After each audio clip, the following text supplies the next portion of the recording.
Yes,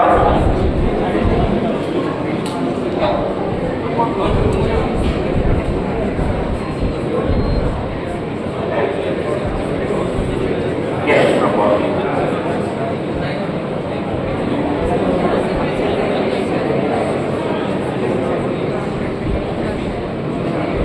Good morning. How's the energy? Good, good. Transformative power of simulation. Where are we using simulation? Any ideas? And don't tell me video games. Don't tell me cars. Don't tell me flight simulators. Right? Year 1999, Matrix. The beautiful movie about simulation. Now simulation is all around us. So simulation is within us or we are in the simulation. Right? It's not too far away to reach a matrix-like situation. So what I'm trying to do is, I will give you 6 real-life examples where simulation has transformed the way business is done, and also it has saved lives, and it has had a powerful impact on the way humankind operates today. Story 1. But before that, Honeywell is changing. Do we need the voice? Yeah. So the world is changing, the industry is changing, and of course Honeywell is changing. We are changing every day. We are evolving. We are getting better. So the transformative power of simulation can only be realized when we together as a team come together and exploit the benefits that simulation has to offer. And for that, I need every one of you, and you to work together and extract the beautiful benefits simulation has to offer. Going on to the first story. When Boeing wanted to develop the 777, earlier it used to, when the Boeing 767 was developed, it took almost 10 years from the conception to, getting the product out. But as management says we have to get it out in 2 years, we have to get it out in 1 year. So they started thinking, and everyone was worried, what if it doesn't work? Right? But that's the wrong question. The real question is, what if it does work? Right?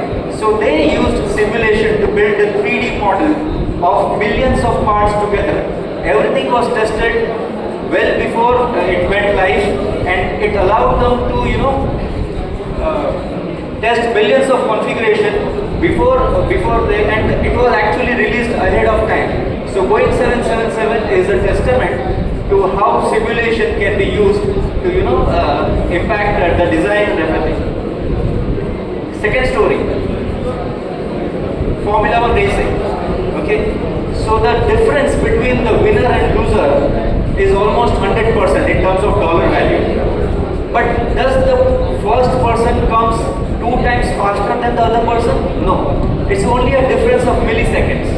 So teams like Ferrari, Petronas, and all these teams are using simulation to test various configurations, various aerodynamic configurations in their and earlier the testing was always done in wind tunnels or track testing. This was very much expensive, and it took a lot of time to change anything.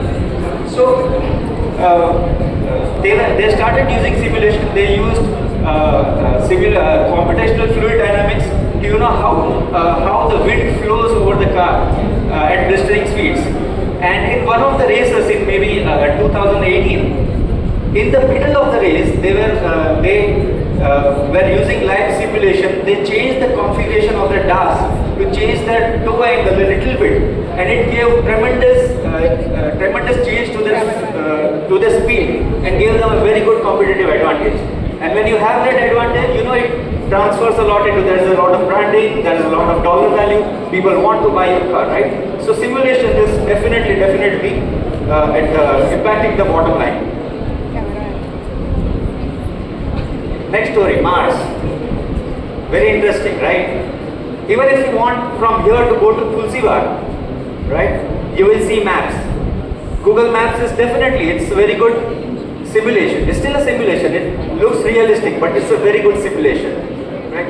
Now scientists, when they wanted to see how the things will behave when they go in Mars, there is you have to be 100% sure.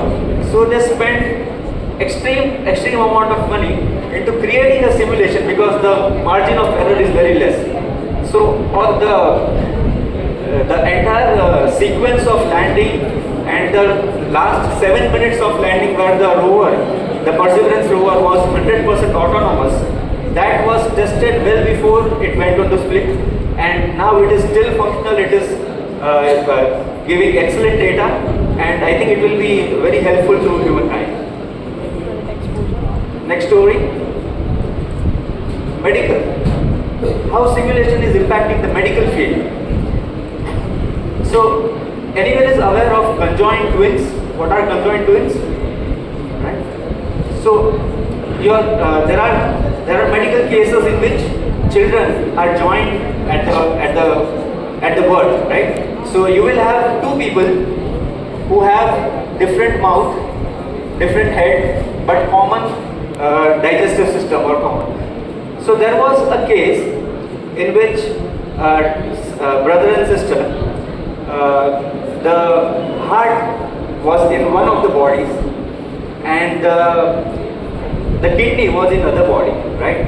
So imagine if you had to separate them, how difficult would it be?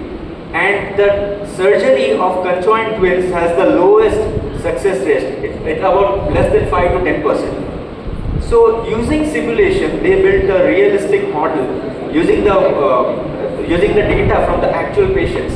They built this model. The doctors practiced the surgery on the simulation environment multiple times. They also triggered many malfunctions so as they are prepared that what will happen if this happens, what will happen. And then when the actual surgery took place, the surgery went on for 50 hours, they were able to separate the twins. Both the twins are living a healthy, independent life. So simulation helped them. It not only gave a new vision to the doctors, but it also gave life to those two kids. Simulation is also used in urban design. So in 2005, when Hurricane Katrina devastated the New Orleans city, now the engineers or the planners, they resorted to simulation. They had examples of Amsterdam, Venice, where this type of occurrence is very common. But those cities are developed. Yeah, it's another 2 slides. But those cities are developed using years of experience, but they had to work fast, and hence they put on simulation. They used simulation, and when in 2011 the next hurricane Ida came in, which was of the same intensity, but the damage was very less because they had done simulation. Last but not least, where Honeywell is using, right? Honeywell is using them in digital twins. I don't have to tell you about it, you all know. And it's an excellent concept. You are helping operations, you are optimizing design, you are improving profitability, you are making a lot of difference to the way plants are being operated. We are looking at autonomous plants and lots of possibilities here. So if you want to know more about digital twins, we have a white paper. You can of course download it. So simulation is used in various fields, and this is the white paper. You can go on and download it. I can send you the paper if required. So read about this, it's very interesting. And when we were starting up in simulation, 25 years back, people used to tell us that if you are good in maths, you will be good in simulation, right? But here I am going to tell you another thing that is going to help you for the next 25 years. If you are good in simulation, you will be good in AI, because AI is within simulation. Okay, that's my talk. Thank you so much.